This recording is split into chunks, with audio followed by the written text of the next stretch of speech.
اللہ کے نبی صلی اللہ علیہ وسلم کو سیدنا ابو بکر صدیق رضی اللہ تعالیٰ عنہ سے کتنی محبت تھی، کتنا پیار تھا۔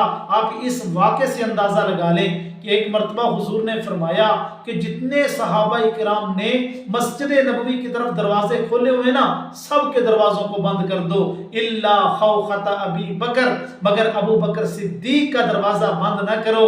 میرے دوستو، ایک مرتبہ حضور علیہ السلام بیٹھے ہوئے تھے، صحابہ کی مجلس لگی ہوئی تھی، اللہ کے نبی نے جنت کا تذکرہ کیا اور فرمایا کہ جنت کے 8 دروازے ہیں، اس دروازے سے نمازی داخل ہوں گے، ایک دروازے سے روزے دار داخل ہوں گے۔ چنانچہ حضور نے سارے دروازوں کا ذکر کیا۔